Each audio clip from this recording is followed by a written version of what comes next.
Thanks for choosing this free Anfield Index podcast. If you'd prefer to listen to this or any of our other shows without adverts, then now's the time to check out Anfield Index Pro. With AI Pro, you can supercharge your entire listening experience. You'll not only get all of our podcasts without the ads, but you'll have them far faster with our quick publish feature available exclusively for subscribers. AI Pro also puts you in the heart of our sound studio, with an option to listen to many of our shows live and interact with the podcasters in real time as the shows are recording. Upgrading couldn't be easier.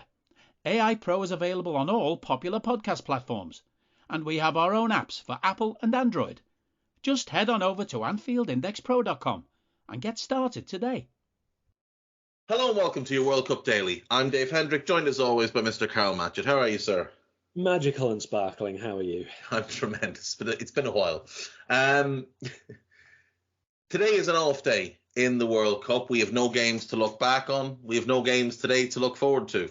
So what we are going to do, or what I thought we'd do, is take a quick run back through the group stage and the round of 16 and just maybe pick out anything that we missed. And if there's nothing that we missed by the groups, we'll just move past them.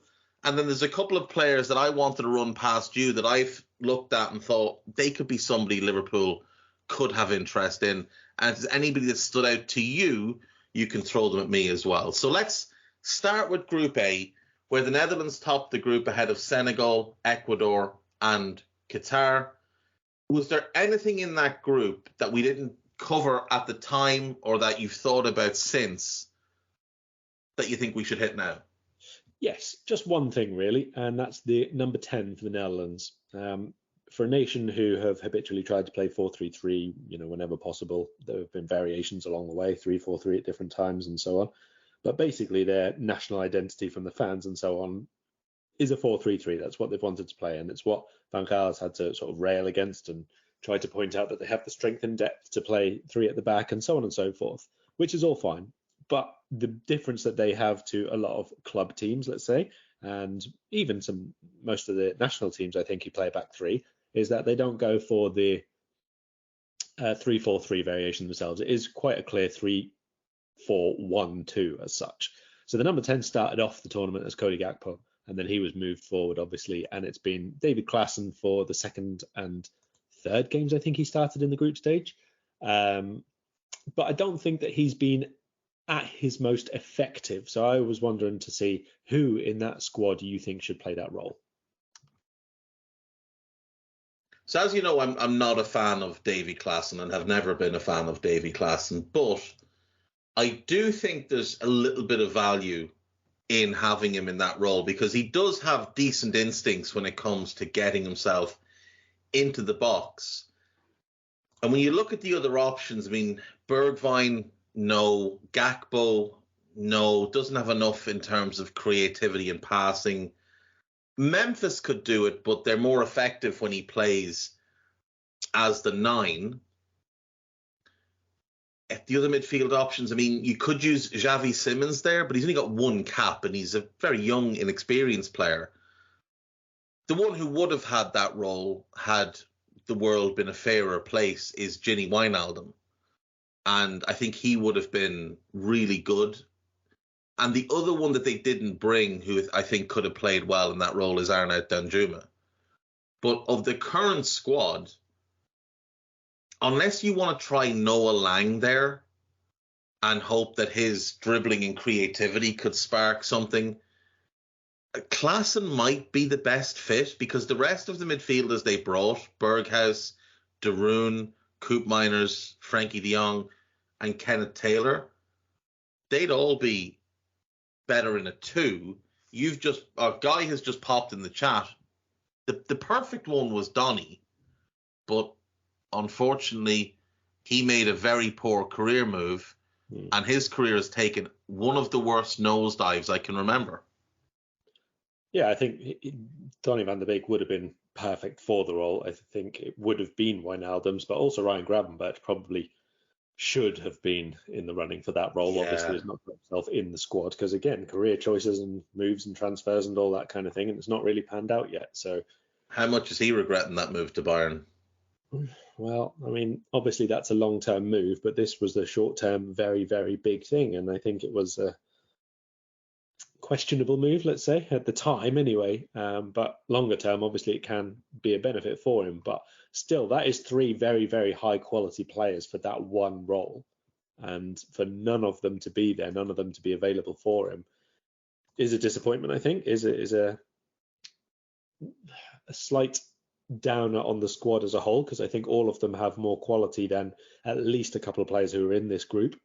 But I still think that there are other people in here who could play the role, at least in different ways. I guess Klassen's going to carry on, but even I think Kenneth Taylor, if you want a similar class and style in terms of being more midfield than forward, but able to make those bursts forwards, make the third man as a late runner from deep. I think Kenneth Taylor's got the athleticism and the technical ability in the final third to do it. He's much more of a defensive first player and a ball winner and a box to box sort of option. But I think he could probably do a job there. But I don't think we've even seen him at the World Cup yet. No. And, that would also play into the fact that if the Netherlands are going to win this World Cup, they're going to win it defensively. Yes. And if you played him as the 10 and you were able to press that high up and have him recovering ball in the final, in the opposition final third, that could be very effective. Steven Berghuis is probably the other natural fit in the role, but for me, I don't quite understand how he's even made so many appearances for the national team, because I think he's bang average. I wouldn't view him as a player good enough to play 42 times for the Netherlands. He just doesn't stand out to me at all. He had a couple of good seasons at Feyenoord, but other than that, I've never really been all that impressed. Moving on to Group B. England won the group ahead of the United States, Iran, and the Welsh. What stood out to you in this group? A lack of committing to attack, a lack of restrained positional play, a lack of speed of interchanging play in the final third, as I've said several times, up until England scored the first goal. I think USA were obviously in that first game against Wales, they were completely dominant in the first half and completely on the back foot in the second half. So it's kind of not in the same description as what I've said. But even so, the speed of play was not that good from either of those sides when they were dominant. It was still quite side to side. It was still quite territorially top heavy, but not dominant in terms of creating chance after chance after chance or anything like that. I think England is the most notable because they've had more wins, more goals, more possession, but all of it has really sparked from the moment of the first goal. And as I said before, England have not been behind yet in the group. I think if they do fall behind to France, there's a big question mark there over what the reaction is like, because it's been fairly safe and fairly predictable up until they take the lead, and then they've looked really good. And if you go behind first, how does that translate into your performance level? Do you become more reserved? Do you become more careful and making sure that you don't fall too behind?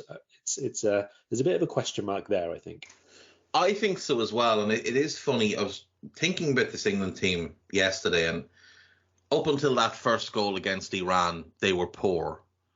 They were pretty dreadful for the entirety of the game against the US. They had an awful first half against the Welsh, but a good second half. And even against Senegal, they were pretty terrible up until probably 35 minutes in.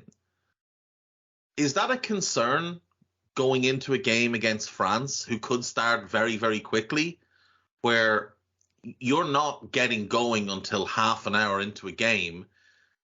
And like you said, they haven't been behind yet. If they start slowly against France, that could lead to trouble. And if they end up going behind, well, they'll have to open up. And Southgate is likely to play a back three because, he's Gareth Southgate. And if they fall behind and he's picked a back five and two sitting midfielders, they're going to find it hard to get back into that game. Agree. I mean, obviously we're not going to do the actual quarterfinal pod now, but I do think that it might be a game that England actually do try and stick with the 4-3-3. I think the midfield look very better balanced with the most recent changes that have happened. So I do think that this might be an occasion where he doesn't go to the back three, or if he does, then at least keep it a midfield three rather than a front three. But So back 8. Possibly so, yeah. Back 8 with the possibility to break forward in ones and maybe 1.5s. It's definitely the biggest question mark in my mind over this England side. How do they react to falling behind? Because let's face it, 2 months ago when they were falling behind in the Nations League, it wasn't good. It wasn't pretty in response and what they did. There was no real ability to get back into the game. And I know, like, spirits and optimism are high now and all the rest of it, but you weren't playing Iran and Wales in the Nations League, and there's a reason for that. Well, there's a big reason for Iran. They're not in UEFA, but with Wales and that caliber of nation, obviously, is what I'm talking about. It's going to be not just a step up against France. It's going to be all the steps up. This is like the top. If you beat France, you're suddenly favourites to win the World Cup. Because it's like you're playing a video game and you've found a shortcut to playing the final boss.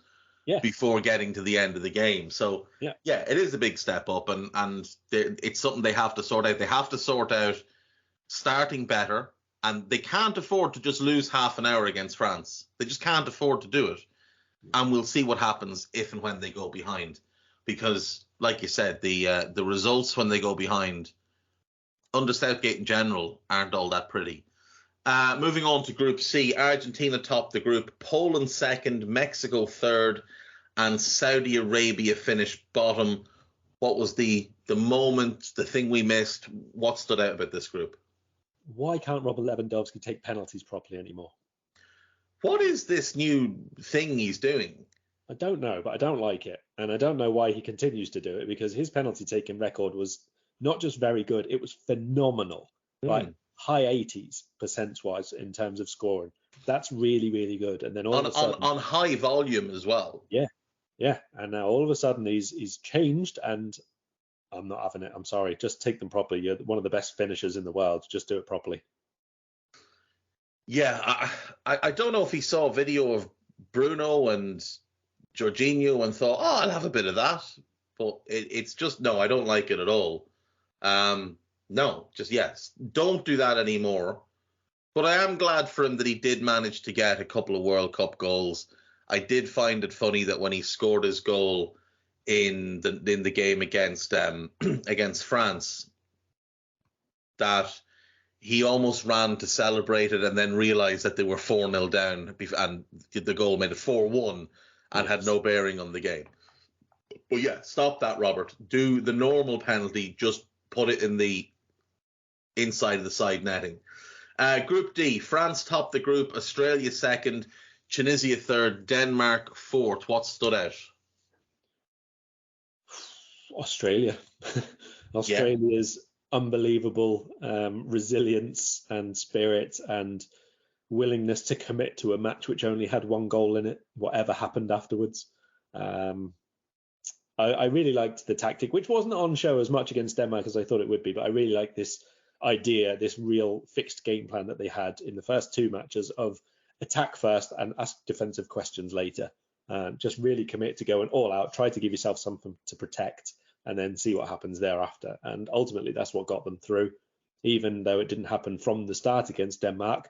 After they did get the goal, it's still what happened. They were the most dogged and resilient and full of character, and obviously not that good players from a technical perspective, but even so, some of the players had really, really good moments. Like Jackson Irvine has been, I think, one of the most fun players to watch in the amount of work he'll get through, the fact that he can just pull a pass out of nowhere or take someone on. I mean, when you compare a few of them in the squad, like let's say who started a lot, Craig Goodwin started quite a lot, and like did all the running, but my God, I'm probably better at taking people on than he is, or bringing the ball down, or first touch, or anything than that. But it's the team aspect, and everybody buys into every single bit of it. And then all of a sudden, Aaron Moy gets the ball, and you can see just by his turn and touch and taking the ball on the half turn, oh, he's actually a footballer. This is a real footballer. Yeah, this guy's not just here for the crack. No, I agree. I thought the Aussies were tremendous fun. I thought they did, again, kind of like Morocco, that togetherness they have as a group, and they don't have the level of players that Morocco do, but there's a real kind of one-in, all-in mentality with them where they chase everything, they work for each other, they tackle, they block shots by flinging themselves in the way of things. And it's desperation defending at times. But when you're 1-0 up, that's absolutely fine. And that's what worked for them against Tunisia. And then when they went 1-up against the Danes, I mean, we said at the time, the Danes didn't create anything. Nothing. Matty Ryan could have had a nap and probably not conceded a goal. The Aussies did themselves proud at this World Cup, and look, they gave Argentina a big scare as well at the end of that game. Group E then, Japan top in a surprise, Spain second, Germany third, and Costa Rica fourth. What is your moment from this group, or what surprised you, or what do we not cover at the time? We covered it at the time, but I'd like to reinforce it. European arrogance.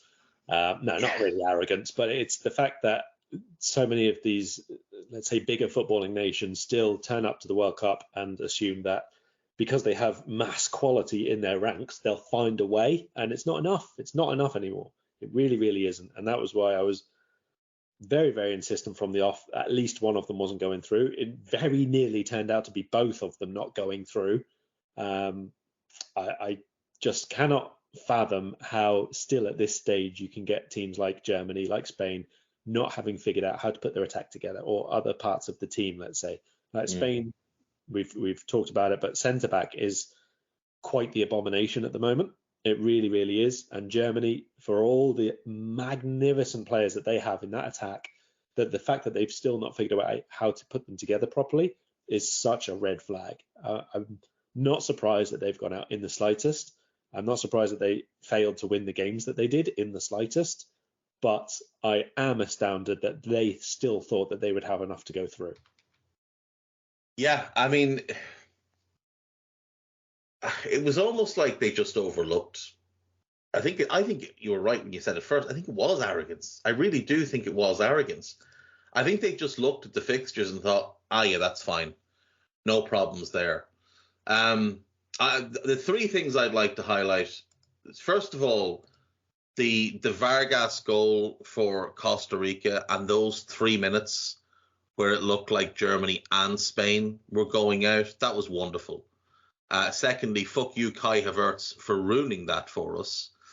And finally, the fact that in 3 of their 4 games at this World Cup, Spain had over 1,000 pass attempts, and in 2 of their games had over 80% possession, and yet they only won 1 game. And in 2 of the games where they had over 1,000 passing attempts, they only scored 1 goal. So what I'm left to believe is that Luis Enrique's football is the most pointless football in the entire world. Rodri completed over 200 passes in 2 games. So over 400 passes across 2 games. That is ridiculous. And yet his team scored 1 goal in those 2 games. Like, go and find a purpose in life, Luis Enrique, because this isn't it. Moving on to the next group.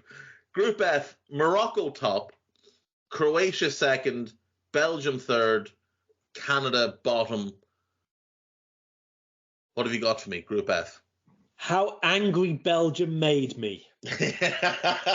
Don't worry, they made themselves just as angry. Right, we'll start off this segment by reminding people when they listen to this that as of about 15 minutes ago, Eden Hazard has announced his retirement from international football. And as I've just wrote in the group chat when it came up there, he could have done that a month ago. He was, I don't even have the words to keep describing what these Belgian players did.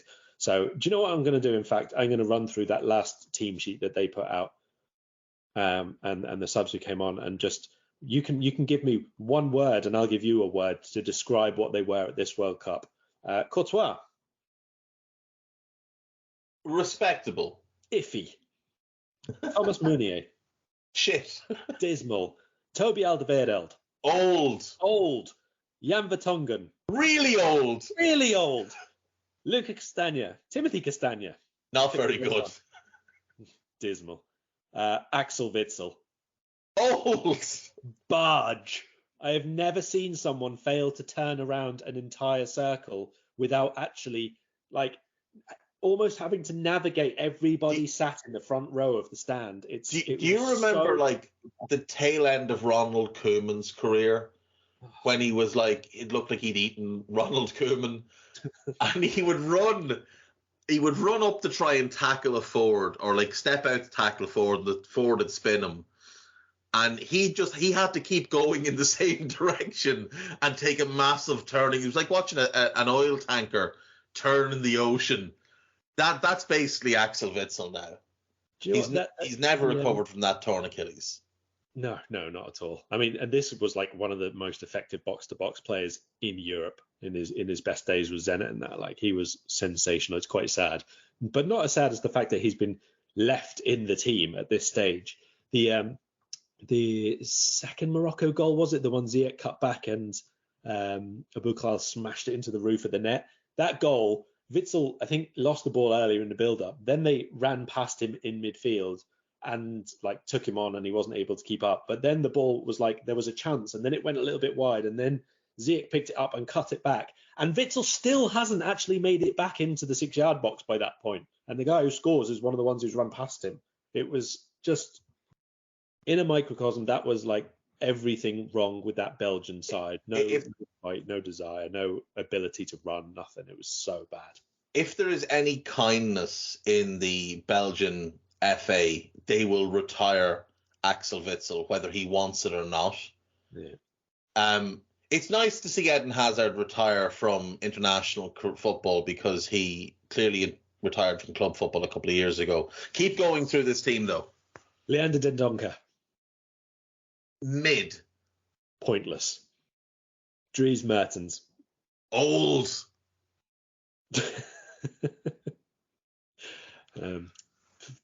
Spiky.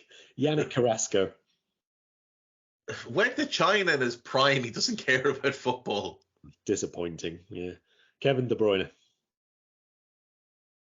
Probably the biggest disappointment of the tournament for me. Very frustrated man as well. Yeah. Leandro Trossard. Underused at the World Cup. And misused in this final game up front. Off the bench, Jeremy Doku. Promising. Ignored. Yuri Tielemans. Slow. Sloth. Thorgan Hazard. Famous because of his brother. I will say okay. Eden Hazard. Retired 3 years ago. Yeah, pathetic. I'm saving just one of them, but here were the unused subs, which we won't use a word for unless you want to throw one out while I reel them off. Mignolet, Castells, Batshuayi. That was a fucking oddity, by the way. Starts the first game up front, scores a goal, doesn't get used off the bench in the final game at all when they need a goal. What's going on? Vanaken, Faish, De Ketelaere, Teate, De Bast, Openda. I mean, it's not exactly a who's who, even if there are some promising. It's the first half of it is meh, and the last couple are promising for the future. Yeah. Final player in the squad who did come off the bench, and oh my word, Romelu Lukaku. That dude at Romelu Lukaku.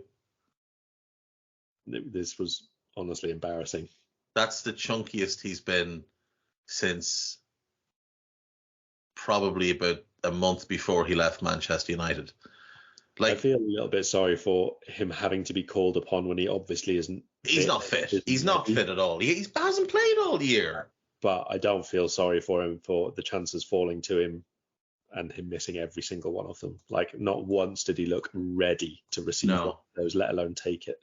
The thing is, as well, with him, is that'll haunt him. Yeah. So when he goes back to Inter, Inzaghi has a massive job in his hands to get his head right, because that could screw him for 6 months. He will live that over and over and over again in his head. That's how he is. He carries bad performances and bad misses with him. It's why he's been such a streaky player across his career. He's all about confidence. Right, Group G then. Brazil topped the group, Switzerland second, Cameroon third, and Serbia bottom. Aside from the fact that we both look like idiots on Serbia, what stood out for you from this group? Right, excuse me. You can look like an idiot all you want. I said that Serbia will either get into the semi-finals or come in bottom of the group. So That's I fair. am right. That is I am fair. absolutely That's right. fair. I will say Cameroon subs. They stood out for me. They were game changers more than once. Yeah, I do think you're right. I think they made really good in-game changes. The standout player of the group stage for me is Abubakar, because like the standout thing for me in the group stage, the most eye-opening thing I think I've seen at the World Cup so far was Serbia, and we've talked about Serbia 3-1 up and the entire team thinking, this is great crack. We'll all get a goal. And Cameroon just cutting through them time after time. But Abubakar's first goal, I think, is one that will get replayed over and over and over again, a bit like Poborski's goal in Euro 96, because it's just quite an unusual technique to lift the ball like that, especially over a goalkeeper who's so enormous.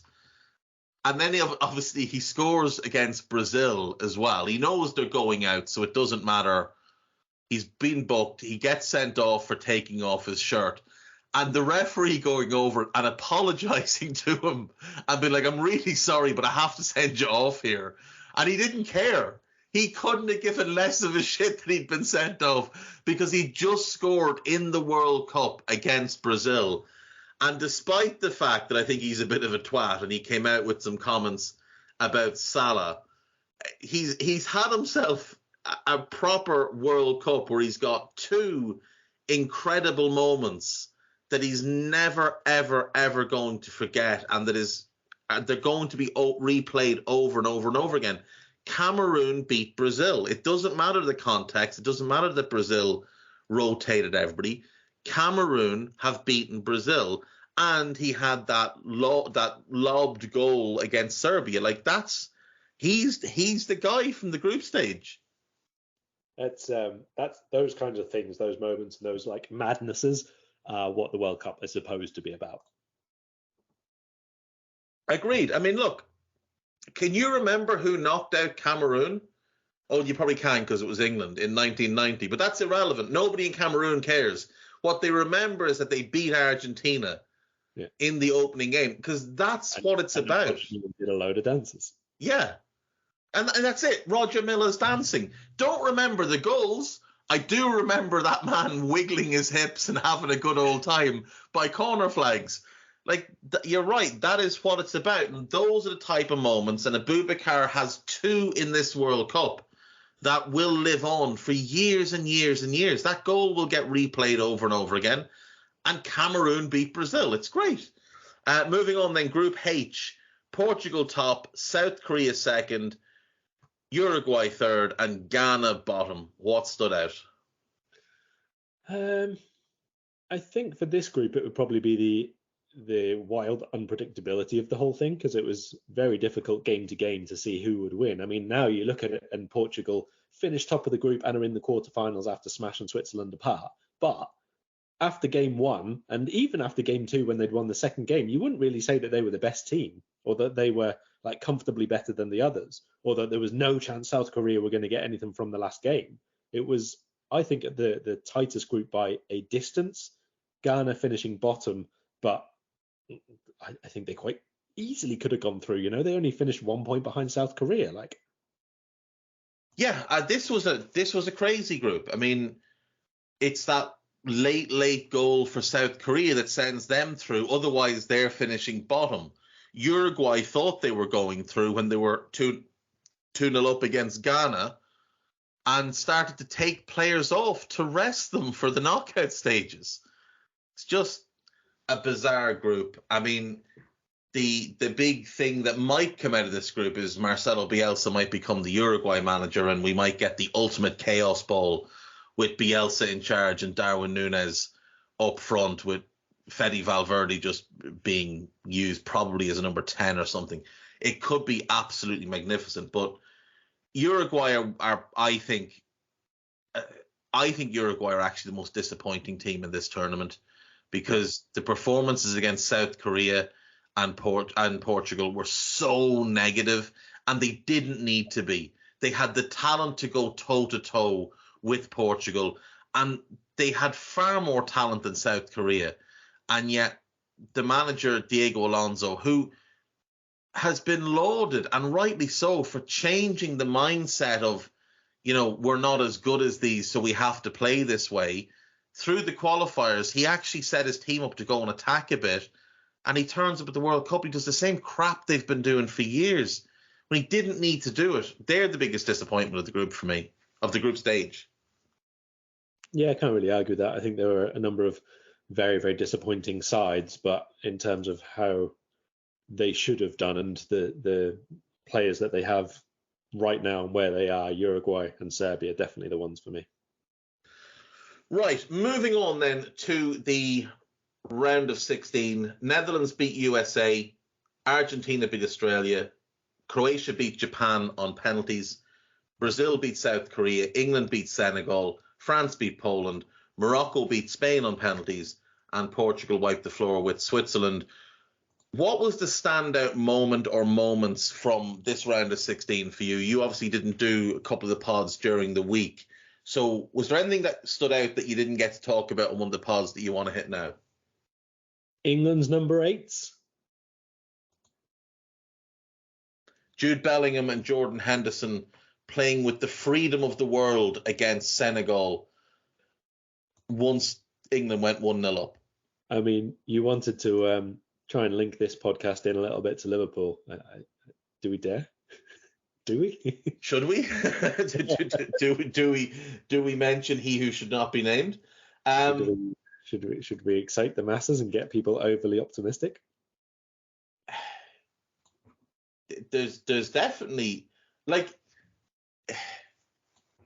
look, it may well just be that they're having fun with it, but it absolutely is. Come on. But Jude is properly playing up to it. Like, he's one step away from doing a video on the England Twitter page where he sings "You'll Never Walk Alone."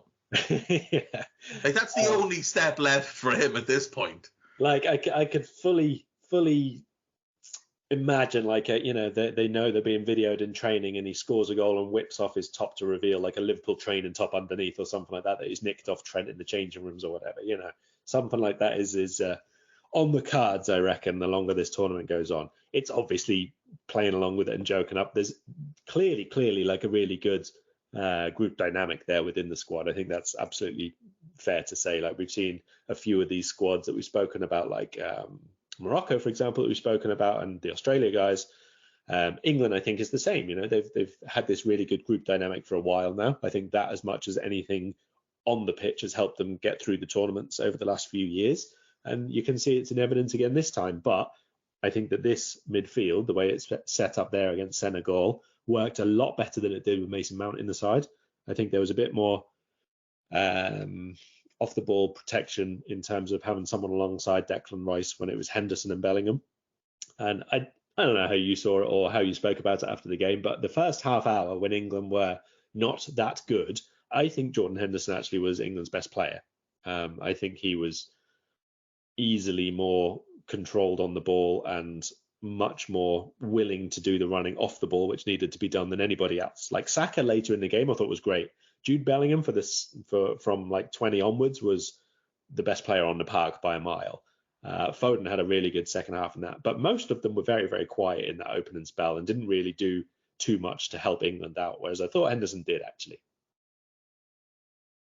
Yeah, I mean, he was maybe the best of a very bad bunch for that first half hour, because England they looked lethargic, they looked a little bit lost and unsure of themselves. Very, very uncertain in possession. Didn't really have any patterns to get going at all. Like I say, Saka, I thought actually, like, about 25 minutes in, was a good candidate to come off at half time. Yeah. Lots of discussion about Rashford starting, blah, blah, blah.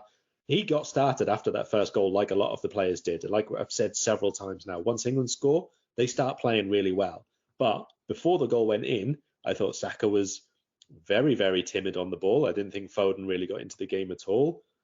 Shaw got forward a few times. Walker didn't. Kane wasn't really that involved. I thought Henderson was the only one really trying to raise the tempo and trying to win back possession very quickly. The rest of it was very safe, very, very poor in possession, to be honest. Not much movement, not much energy. No, nothing at all. And I have to say, I was quite disappointed with Declan Rice over the entirety of the game. Even when England were playing well, I still didn't feel like he was kind of matching the level of those around him. Yeah, that needs to be his poorest game, really. If he's like that against France, England are in big trouble. Yeah, for sure. Because Griezmann will run amok. Much bigger tests to come for England, obviously. I mean, look, they haven't done anything that they weren't expected to do. They were expected to beat Iran. They were expected to top the group. They were expected to beat Senegal.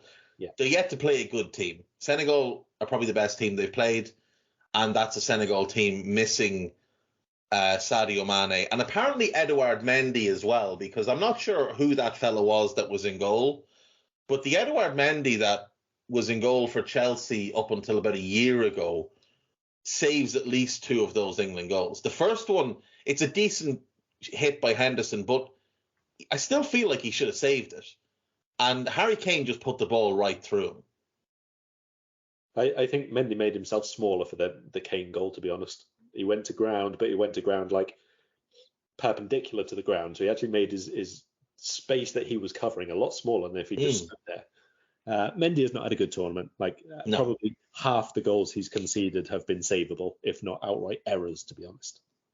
Yeah, I mean, and look, it's a follow-on from his club form. There's a reason Kepa has come back from the dead to be number 1 at Chelsea.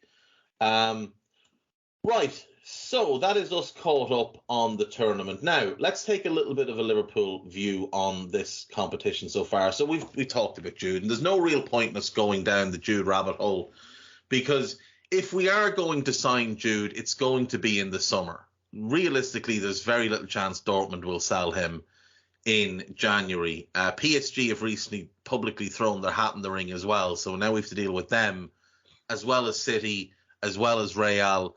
And you'd imagine Chelsea will at least make a phone call. So there's no real point in getting too deep into the weeds on Jude. But who else has stood out to you at this tournament that you think he could be a decent fit? Because I've got 3 names, but if you've got anybody, let's hear who you've seen. Kylian Mbappe. Well, if this part Saudi, part Qatari bid goes ahead and we've got all the money, why not? Yeah. I'm not going to cross my fingers too hard on that one, to be honest. I think he's been sensational. I just would like to say that again at this point. He has been frighteningly good. Yeah, he's the best player in the tournament by a mile. Yeah, sensational. I'm going to, not for a Liverpool perspective, but I'm going to run down just a few of them who I think have been really good, because otherwise we're not really going to mention them too much because they've either gone home or are not playing anymore or whatever. Cool. I think it is very, very worthwhile pointing out that while Germany were by and large an abomination, Jamal Musiala was unbelievably good in all 3 games. I think he was their best player by at least as far as he runs in every game, if not more. He's special, isn't he? Like, Theo's been good. He's been really fucking good, and you'd wonder why he didn't start that first game. If he'd started the first game, maybe Lucas is still fit playing centre back. That's a very, very sad thing to say, but it's probably true. Achraf Hakimi, who we've already spoken about in the most recent podcast, so good. I think he was my best player of the group stage at right back anyway, but I think 16s he was maybe the best individual performance I've seen. Not the most flashy or the most, obviously didn't lead to any goals or anything like that, but for a complete performance, he didn't do any single thing wrong defensively, and he led everything in the attack as well. He was unbelievably good in that round of 16 game. And there was that penalty. And just to remind people that if Real Madrid had taken a little bit of a longer term view on things, they would now have Achraf Hakimi at right back and Theo Hernandez at left back. That will never cease to amaze me. It's unbelievable. A couple of other players then. So far, I think Adrien Rabiot has been really, really good. I think in the round of 16 game, he may have been actually France's best player. Best player. Yeah, he was so good. Tchouaméni started the tournament really well, but has dropped that level a little bit, I think. But Rabiot has actually got better, so that's a very big thing. Alexis McAllister for Argentina as well. I think he's changed it coming in for them, and so has Julian Alvarez. Not to the absolute If you don't level. mention Enzo, I'm going to get upset with you. I'm leaving him for you to name. I would also like to make a mention for Netherlands goalkeeper Andries Noppert, who I hadn't really seen very much of, hadn't played a single minute at international level, obviously, and then has suddenly become central to everything the Netherlands ever want to do, apparently. Yeah, he's like Hans van Breukelen reborn. He's quite good, which is a happy bonus for the Dutch, because I was really worried if Pasveer was going to be the keeper. Yeah, I thought it was. Yeah, I think I certainly agree with Alexis. I think Alexis and Enzo coming into that midfield has really given Argentina a proper chance to go and win this thing. The problem is when either of them come off, it reverts back to the garbage we saw against Saudi Arabia, and it's not good. Yeah, I mean, we'll do a bit more in depth on Argentina when we're doing the pod for them playing. But my fear is, aside from the Messi reliance thing, I think when Di Maria comes back in, he actually makes them a worse player at the moment, just by the fact that they look for him so much, and he's a little bit doing the same thing all the time at the minute. If they just had him as an extra player on the pitch and just did his thing sparingly, he'd probably be very, very good because of the work rate and the delivery and all the rest of it. But going through him consistently, I think, is a problem for them. Yeah, I think that's fair. Now, I will say, I don't think Papu Gomez should be starting, because I don't think he's of the required level. And I don't know who else they have, because I can only assume Dybala just isn't fit, because he seems to just be along for the crack. He doesn't seem to have come along to play at this World Cup. Yeah, I don't know what the story is there. But even like Angel Correa could be in, and he hasn't had a minute or anything like that. But anyway, that's for Argentina pod. Back to the players for Liverpool. Top of my list. Fits anywhere you want to play him. Is very good anywhere you want to play him. Mohamed Kudus. Yeah, he's one of my four for certain. I think he has been really exciting at this World Cup. I think the versatility is such a big factor. He can be in our setup as we play 4-3-3. He can play as the right-sided 8 or anywhere across the front 3. If you want to shift to a 4-4-2, he could play either wing or in the front 2. If you wanted to play 4-2-3-1, he can play anywhere across the 3 behind the striker. At his age, with the clear room for growth in his game as well, as he becomes a better decision maker, I do think this is a really special player at 22, with that engine as well, and the burst of pace. When he just decides he's getting away from somebody, there's very little they can do. He's so strong as well with it. He is. He's got that kind of Ginny Wijnaldum sort of build, where he's short but he's blocky, and he can just maneuver his body in between opposition and ball and keep the ball on a string. 2-3 defenders, it doesn't really bother him. He's always confident that he's going to find a way out and find a teammate. I think he's a special player, and I think him and Sulemana are the future of that Ghanaian team, and that makes it a very bright future for them. Now, my next one is, again, someone I've spoken to, and I've been trying to keep it away from different clubs, but I can't at the minute. Jurrien Timber. Yeah, Jurrien Timber he's been so impressive this season. After, obviously, the summer of speculation about a move to United, he's been really good for Ajax. He's come into this World Cup. Didn't start the first game, obviously, but once he came into the Dutch team for the second game, it all makes a lot more sense, because now we're seeing the Dumfries we know, who's getting much higher up the pitch and playing with more aggression, because he knows he doesn't have to worry about what's behind him, because Timber can cover that entire space with his pace, with his power and his aggression. He reads the game so well. He's a really good carrier of the ball as well. Jurrien Timber's a really, really good player, and somebody, I'd love it to be us, but I don't think it will be, because I think if we were buying him, we'd be buying him to play right back. I don't think he's a Klopp centre back because of his height. So we'd have to be moving Trent into midfield, which I'm open to. Play Trent right of a 4, Timber at right back. I'd be open to it. But yeah, somebody's going to get an unbelievably good player. And my only other one that really is not someone that I would have as the top of my list, but he's had such a good tournament and has been linked to Liverpool. I think we should discuss him at Sofyan Amrabat. Yes, he is also on my list. So I really like Sofyan Amrabat. He's had an unusual career and an unusual path to this point. Obviously, he's Dutch born and got his footballing schooling in the Netherlands. Came through the Utrecht Academy, went to Feyenoord, impressed there, moved to Club Brugge in what was a strange move, and had a good season, but not a real standout season. But Hellas Verona took him on loan. He did really well there. And based on that, Fiorentina jumped in with both feet and grabbed him. And he has taken a little bit of time to really find his best level of Fiorentina. But I'd say for probably the last 18 months, he's been really impressive for them. He's an exceptionally good long passer in terms of accuracy. He's got a good short game. He mixes his passing really well, which I like.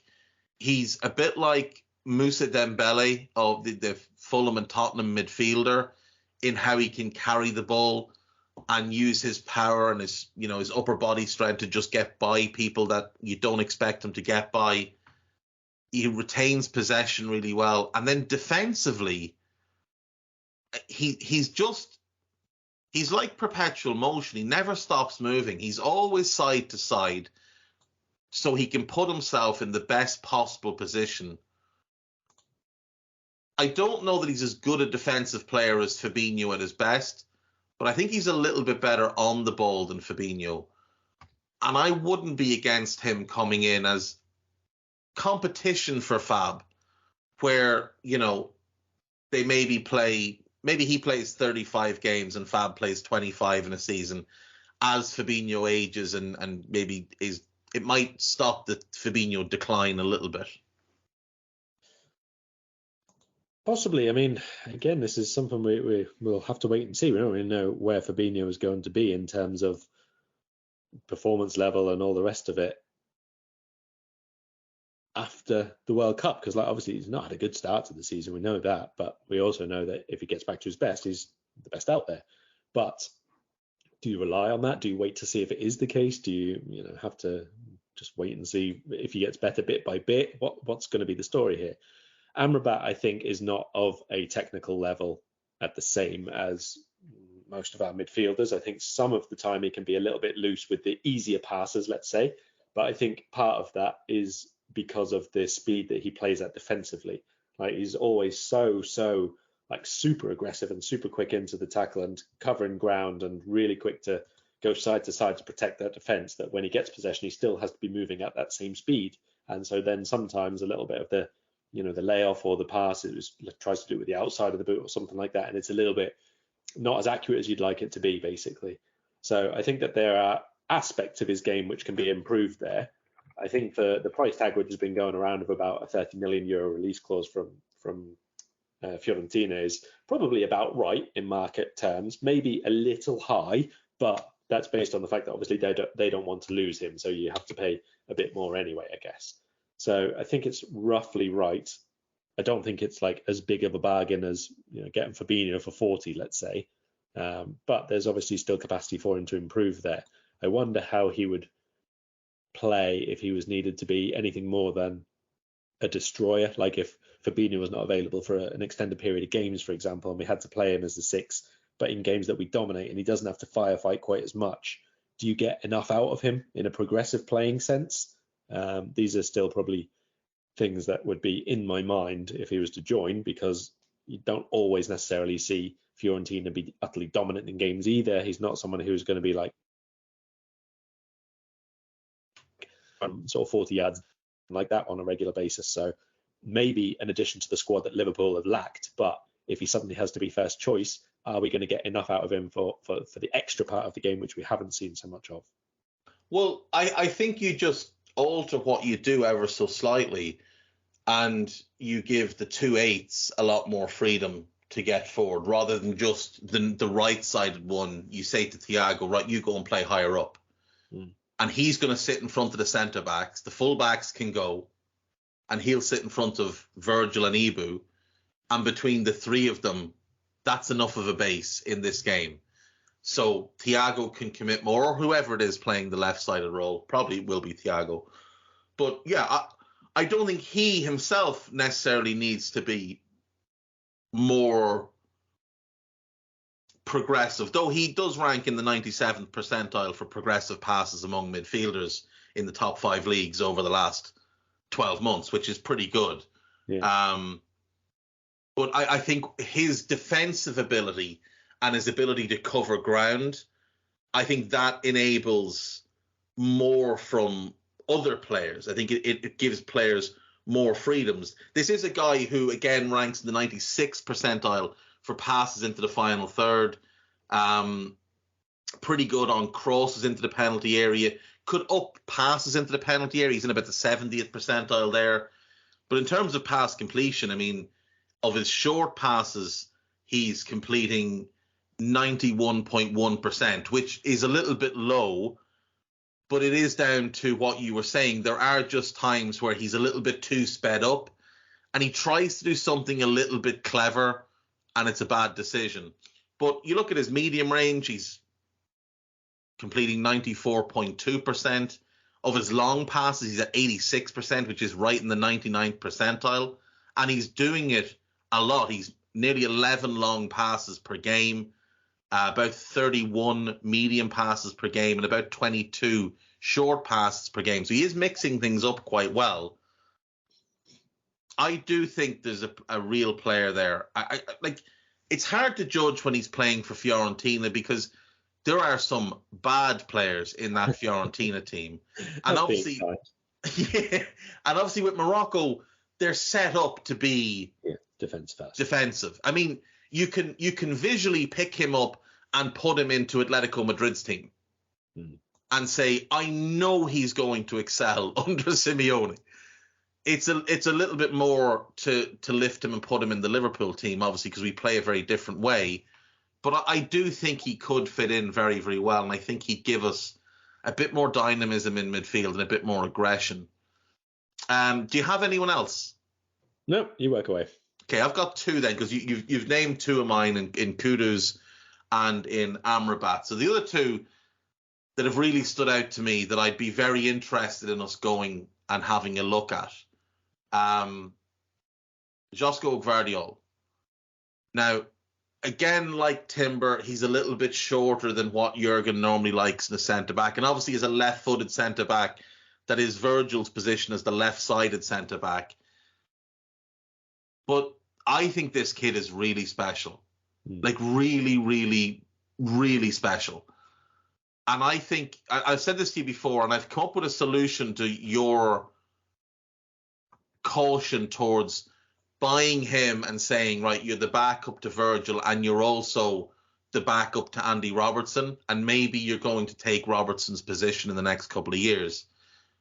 Sepp Vandenberg as our 5th centre-back. Just keep him at the club and not loan him out again. He has taken big steps forward over the last couple of years.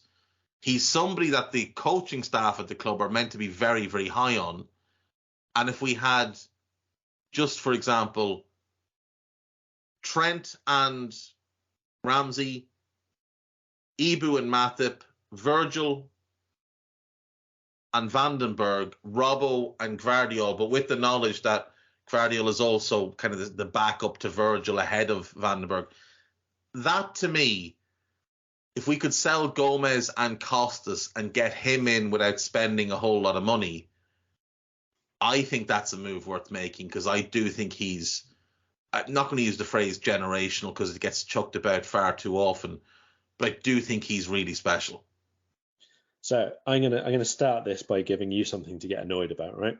Out of all the centre-backs who have played at the World Cup, at least a couple of games, like one of the very few players, to be fair, who are higher rated on a statistical basis than Josko Gvardiol is The Pebble. Dejan Lovren. Yeah, but the Pebble also cost him a goal, and that doesn't show up in the statistics. So another one is Nicolas Otamendi, and another one is Harry Maguire. Right, but bear in mind, Nicolas Otamendi being carried by Romero, and the Pebble being carried by Gvardiol. But what improves your statistical profile on any of these automated rating things? A lot of short passes. Short passes. And the big I am, blood and thunder type nonsense defending, charging out of position to throw yourself at headers that you don't need to go for, last gasp tackles that you have to make because you were out of position in the first place. All of those ratings don't properly rate defenders. They never do. That's why if you look at Virgil's average match rating against, say, I don't know, like Gabriel of Arsenal, right? Gabriel's a far more active defender because it's all very panicked and everything has to happen really quickly. Whereas Virgil's very relaxed and calm and doesn't have many defensive actions per game because he doesn't need to. Gabriel, I would guarantee across the last 18 months has a higher average match rating than Virgil does. But I mean, they don't even play the same sport. No, to be clear, that's nothing that we're judging. You've just tried to annoy me there. Yes, I literally was. You did momentarily succeed. Yeah, I thought it was just funny, the names that were above. I mean, actually, you mentioned Virgil. I think the best Dutch centre-back at this World Cup for consistency has been Nathan Ake. I think he's very, very, very good. Really, really good. Yeah, he's actually bottom right out of all the centre-backs that Netherlands have played. So there you go. Yeah. I mean, that's below De Ligt, who was awful. Yes, exactly. Another time we're going to discuss De Ligt and De Vrij being as good as they have been, and yet at this moment not being in the Dutch top 3. So we'll do that another time. But Gvardiol, my big question to you is, given how good he's been this season, and given how good he's been at the World Cup, and the fact he's now obviously going to be first choice for Croatia at centre-back, is he going to be willing to play left-back? Well, he's a Liverpool fan. That's not going to make enough of a difference. I think it might. I think if you told him, look, you're going to play next to Virgil, because he's not dumb enough to think he's going to come in and start over Virgil. No. But I think if you told him you're going to be our starting left back, and you're going to have a lot of freedom in that role, like you're not obviously going to be expected to bomb forward the way Andy Robertson has. But look at what Trent does, and we're going to ask you to do similar enough things on the ball, because we don't need you to overlap as much on the left wing anymore, because we've now got Luis Diaz, who's more of a left winger than Sadio Mane, who was an inside forward. So I think he'd be very comfortable in that role. It'd be largely a playmaking role for him. So he'd get to show what he can do on the ball. And defensively, it's going to be a cakewalk for him. Like, left back is easier than centre back. That's the reason failed centre backs end up out there. It's easier defensively than centre back. I think he'd be happy enough. How much would you pay for him? How much would I pay for him? Yeah. What did Maguire cost? 80? I'd pay more than that, because I think he's significantly better.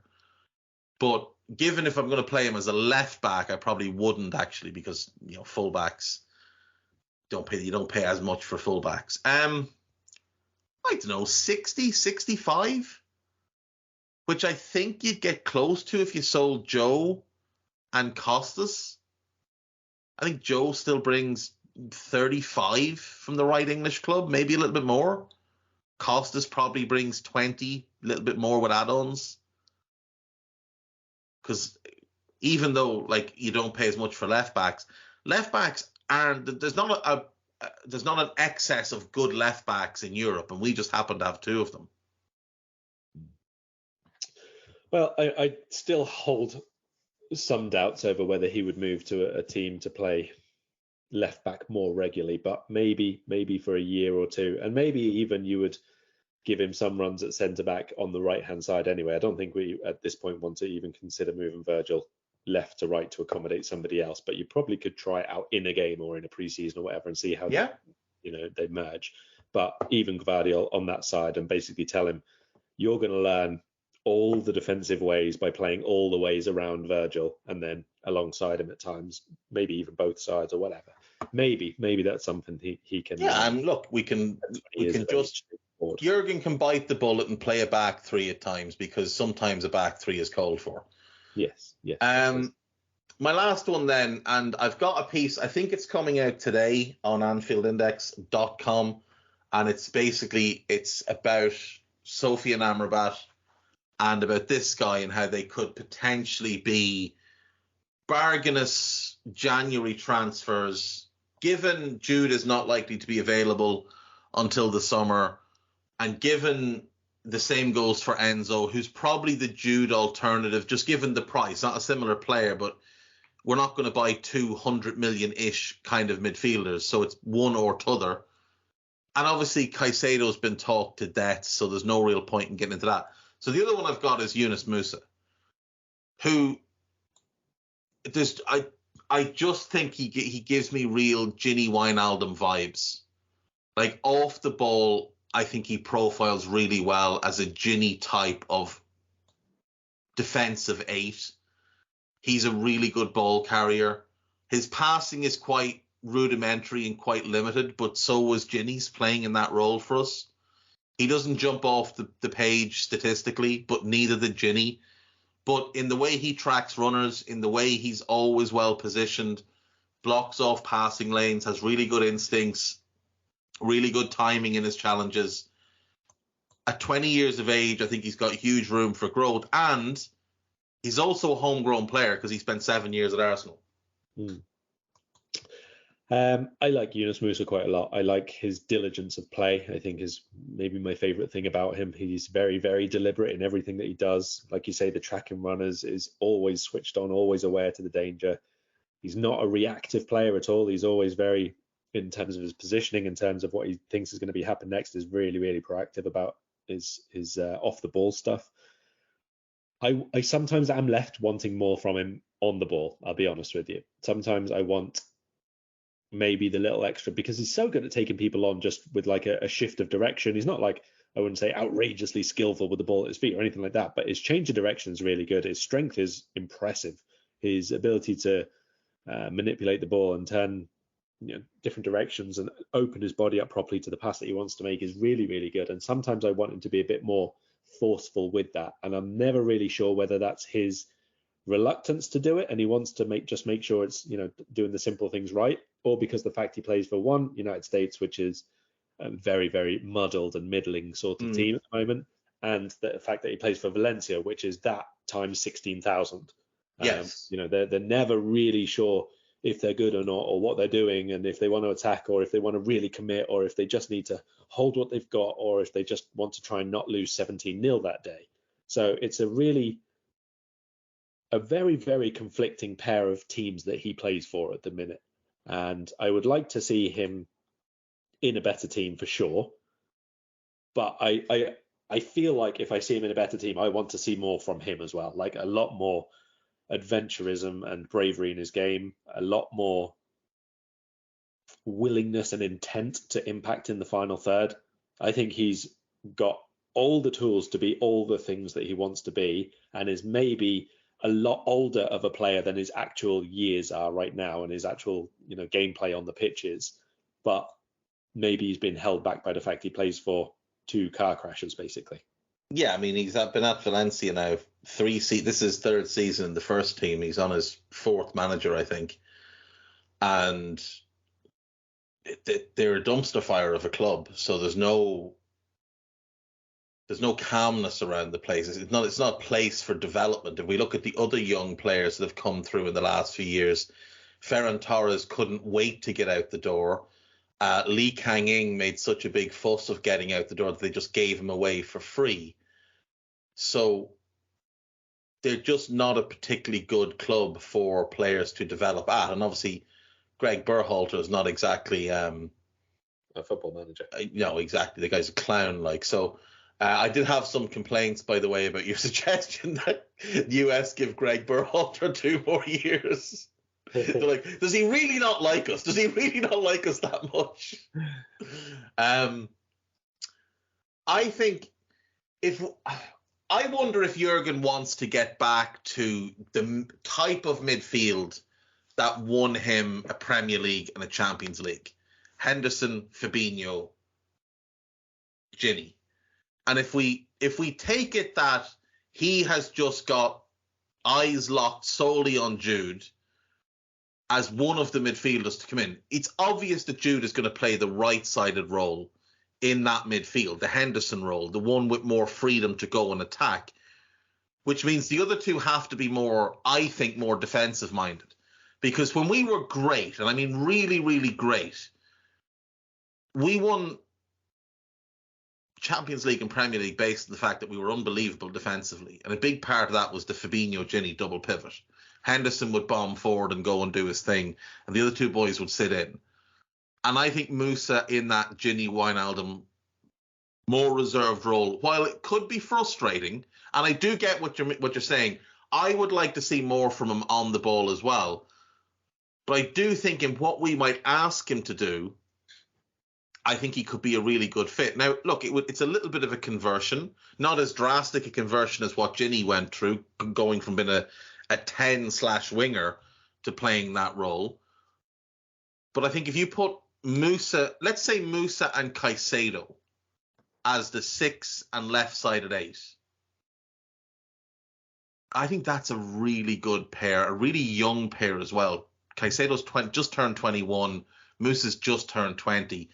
They're not going to demand to play every game, so you're still going to get plenty of games in there for Fab and for Thiago.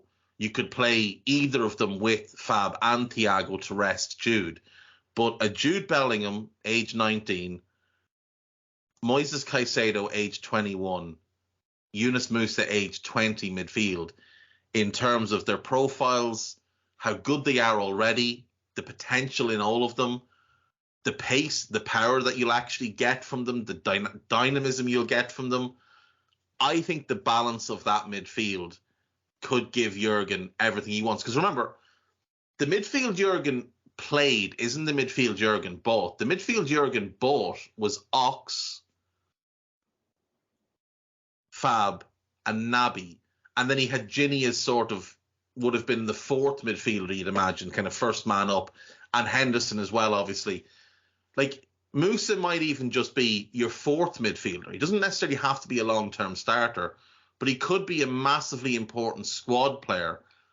And if it's true that his buyout is in around 25 to 30 million, then I think that's a potentially great signing at that price point as someone you can develop and could play at least both 8 roles and maybe develop into being able to play the 6 role in certain games as well.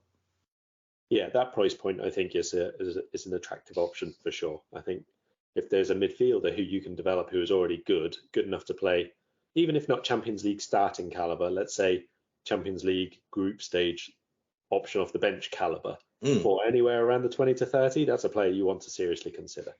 And when they're homegrown, when they count as homegrown, it's just another attractive bonus to having a player like that. So if you've got, say that's what Klopp wanted, Ox, Fab, and Naby, right? So Jude is more similar to Ox than Henderson as an attacking player because he's got that dynamism and that ball carrying ability. Caicedo could be your Fabinho. You figure out who you want to be the player you thought Naby was going to be. If Musa is your Gini and Curtis Jones can take a step forward and become what Henderson would have been in that kind of squad role, able to play as an 8, but Curtis can also play in the front 3 if needed, you could quickly rejig this midfield and have a really young, really exciting, dynamic midfield and still have Fabinho and Thiago there as well to supplement everything. And in those big games, who else do you want other than Fabinho and Thiago with one of these young, dynamic, powerful midfielders? Yeah, I think it's because they can't all be 70 million signings. No, you can't. And they don't always have to be starting 11 signings. No. We've gone over this before. Yeah, and like just because somebody comes in and they're not an immediate starter doesn't mean that in 3 years Musa doesn't develop into a player that you have to start because he's just become that good. So, and with our luck as well, someone will get injured. So yeah, you have to have good options. Right. We will leave it there. Is there anything else you want to touch on today before we go? No, a couple of pieces out. One on Spain and how their success, 2008, 2010 and so on, inspired the way that they play and the players coming through afterwards, but only of one particular kind, and they're missing one or two of the other ones. So there's a piece on Spain. There's also a piece on, well, it was out after the Japan-Croatia game, but it's a World Cup knockouts general one. After the group stage, we sort of saw a very, very different type of football, and it's kind of a reminder of the deeper you go, the more there is to win, but the more it costs you to lose. And it's like the reluctance of knockout football as such. Cool. Well, those will be up on the Independent, so check out those. I also want you to do a little bit of research for me. You've got family in Spain. I want you to get in touch with them and figure out what are they doing with all the like big, fast young lads in that country, because it doesn't seem like any of them become footballers. Like there's no 6'2" and quick players in Spain in the national team. Where are these players? Are these young players being shipped away to other countries? Is it some sort of exchange program? I need to know what's going on, because like you said, they all Spanish players, because of the success of that World Cup team, all seem to come in very specific types. Like the left backs are short and quick. The right backs are short and good defensively. The holding midfielders are tall and slow. The eights are small, brilliant first touch, great passers, super intelligent.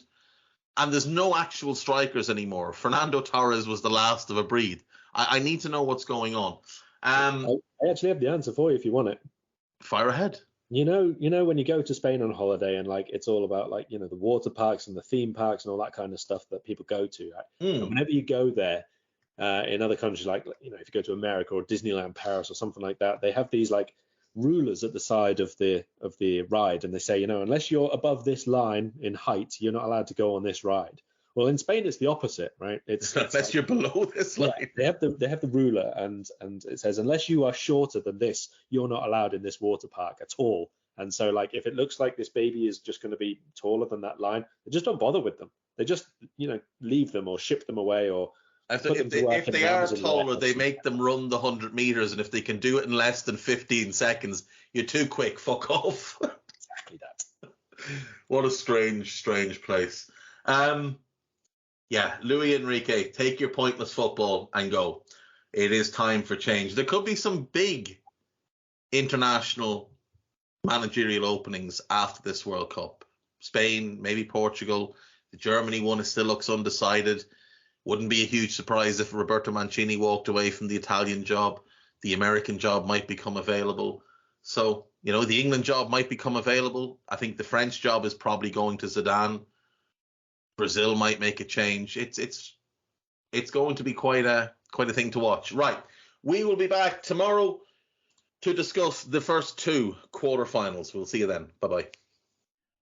We hope you enjoyed listening to this Anfield Index show.